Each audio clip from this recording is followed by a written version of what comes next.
My name is Captain Chris Paston. We're 3080 St. Cloud, 3080 Cherokee Road, St. Cloud, Florida. We're in the airboat ecosystem tourism industry here. We're here on Lake Toho. I know there's aquatic spraying that has to be done. A little bit more mechanical removal of plants and materials. I do this every day. I'm on the water every day. So we see pretty much what has taken place in the last 3 to 4 years, mainly up in this area. There's a lot of habitat that's been killed. We start to Everglades here. Shingle Creek is the headwaters of the Everglades. So we start here. So what goes south from here is compounded every time it flows through that lock systems. Here is pretty much decimated a lot of the natural habitat. A lot of native grasses. Of course, we spray for the hyacinths, you spray for the Ludwigia, which is known as gator grass, but it's a mass spraying. It's not spot spraying. Again, I'm out there every day.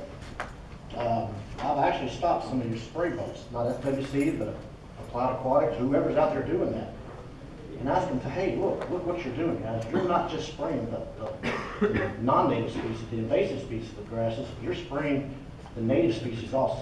Does anybody know what lotus plants are? Do you know that we're the native plant here? 2 years ago, you go out there and there's tons and tons of beautiful lotus flowers. Now there's none, all right? That's part of our ecosystem. Kissimmee grass, that's a native plant also, right? I can go out and show you areas of there's tons and tons of Kissimmee grass is totally gone. That affects the fishermen, that affects all your ducks, your alligators, everything out here. But then it puts that nutrients back into the water. Like they're talking about the blue-green algae and stuff, all that phosphates, ammoniums, nitrates, everything that flows in goes south from here. So just, again, it compounds everything from here. I would invite you to come out with me any day. Again, for the airboat business, I'd invite you to come out with me. Let me show you what I see every day that affects what you call. That's going to affect everybody in this whole room from here south back up into the salt waters. And it starts right here.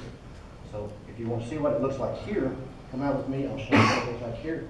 And I encourage you to go on south with everybody down here too to see what it looks like. And I understand there's chemical spraying that needs to be done. I've been out, I'm out every day. I've had the mist and the helicopter spray a lot, all right? That's my job, I'm out there every day just like it's their job to spray. I feel that, when it hits my skin it burns. And that's in the heat of the summer. So people around the lake, on their fishing boats and everywhere else is getting that also. I would not eat a fish out of this lake system here ever.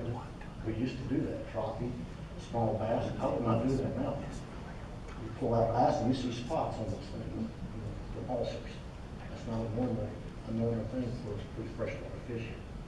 So yeah, I would encourage anybody to come out with me. I'd be glad to take you out, show you what we've got, and then listen to the people here. And these people come here for a reason. They're concerned about our ecosystem. They're concerned about what everybody else wants to come to see to Florida to see. The beauty of Florida, not just a vast, dead, total dead vast of flowers and plants and everything. If you would, please come out with me. I'll be glad to show you. Thank you. Thank you. So next up is Larry Rosen, followed by Robert Putri and Jared Albright. Mr. Rosen. Hi, I'm Larry Rosen. I live in Kissimmee. I'm with Kissimmee Valley Audubon Society. I'm concerned about the people talking about a lot of overspraying of the shoreline. I thought that problem had been addressed in recent years, and I don't know if it's FWC doing it now, or it sounds like it might be contractors under FWC, or maybe the Water Management District. I don't know. But I'm concerned about that. Also, I appreciate people wanting to get the nutrients out, wanting to get the nutrients out, by mechanical removal. But and I hope that would be a partial solution because the nutrients wouldn't be in the water anymore. But what we also have to address is all the nutrients coming in from, as the previous speaker was saying, that there's massive development happening now. It seems to be accelerating even in this area.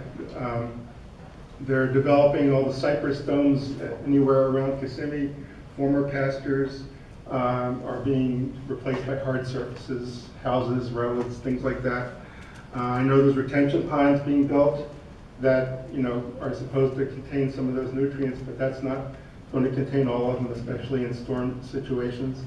And so those nutrients are going to wind up in the lakes and going down the Kissimmee chain into Lake Okeechobee and out to the two coasts. So, you know, it's a big problem, and hopefully now that we have a new administration in the state, FWC will be more free, and the water management districts will be more free to engage in some pushing for more growth management, the return of a growth management system to Florida, which was destroyed in the last 8 years.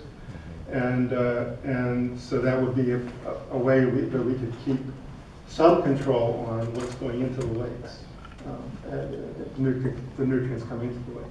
Thank you. Thank you very much.